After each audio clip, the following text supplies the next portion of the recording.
We now travel to the lush, tropical rainforests and agricultural plantations of Central and South America. This is the home of the fer de lance, a name that strikes fear throughout the region. The name, French for spearhead, perfectly describes the shape of its broad, triangular head. This snake, a member of the pit viper family, is notorious for its unpredictable and highly aggressive nature, and it is responsible for the majority of serious snake bites in the Americas.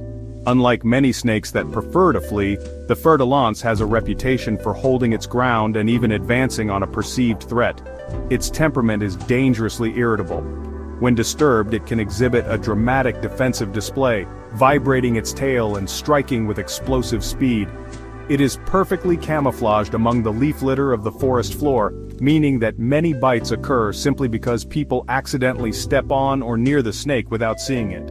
The venom of the fer de lance is a complex and devastating hemotoxin. It is potently destructive to tissue and blood. A bite causes immediate, excruciating pain and rapid, severe swelling.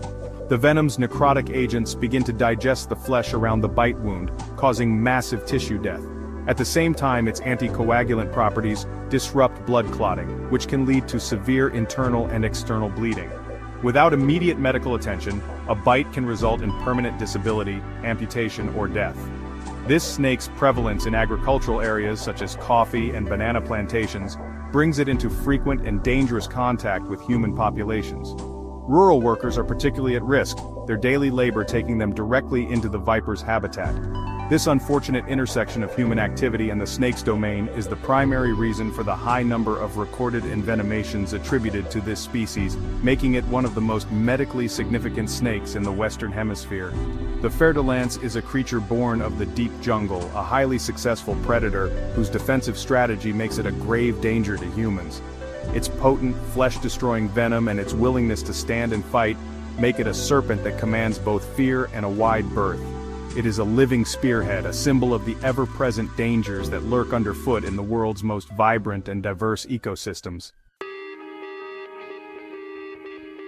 Our journey returns to Australia, but this time, not to the remote outback, but to the populated eastern coast, a region of cities, suburbs, and farmland. Here lives the eastern brown snake, a creature whose proximity to human habitation makes it one of the most dangerous snakes on the continent.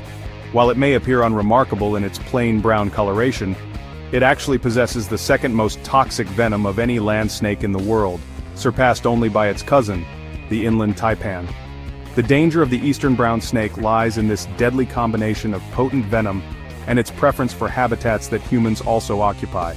It thrives in grasslands, pastures, and open woodlands, areas often found on the fringes of towns and cities.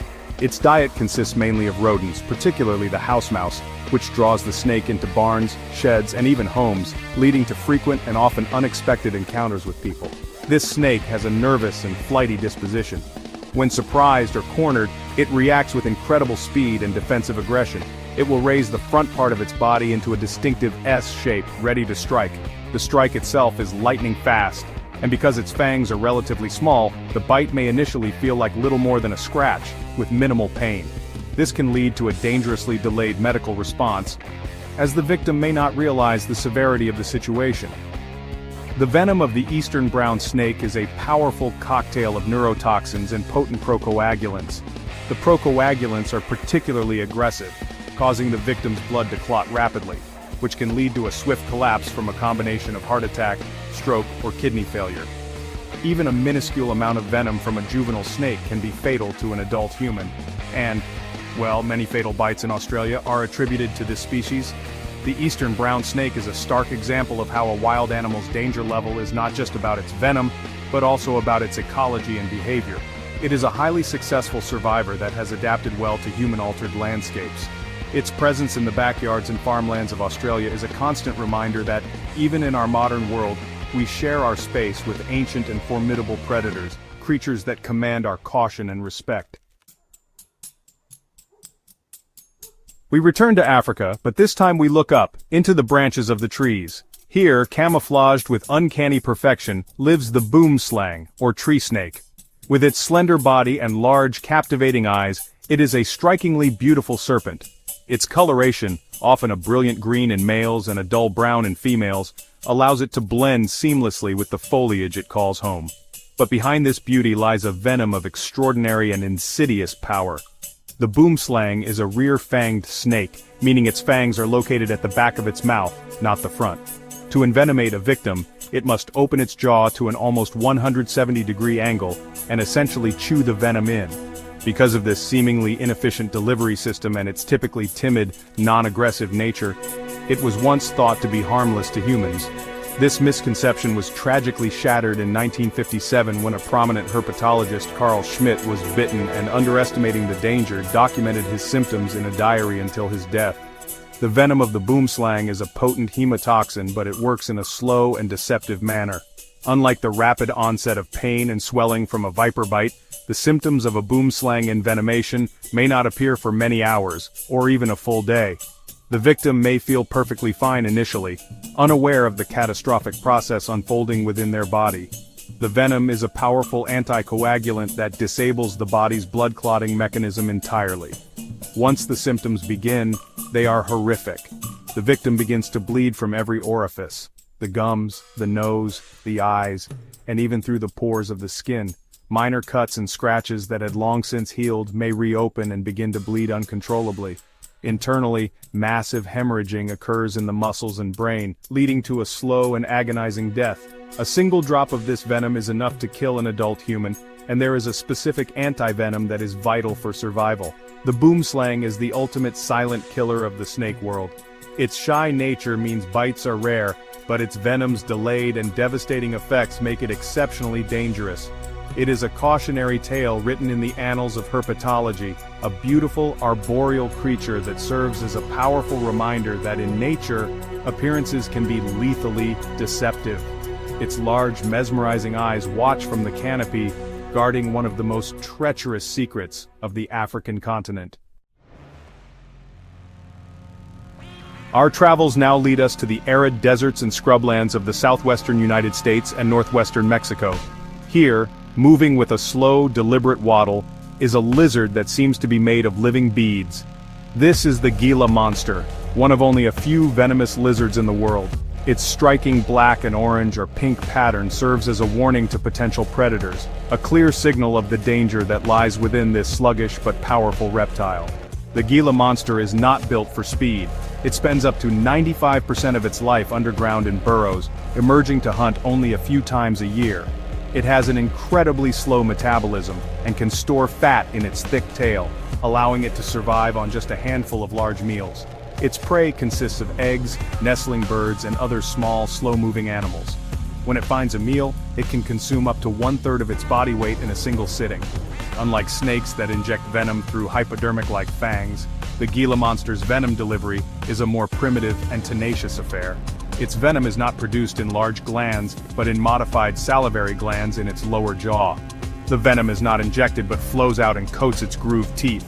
To envenomate a threat, the Gila monster must bite and hold on, gnawing and chewing with its powerful jaws to work the neurotoxic venom into the wound. A bite from a Gila monster is said to be excruciatingly painful.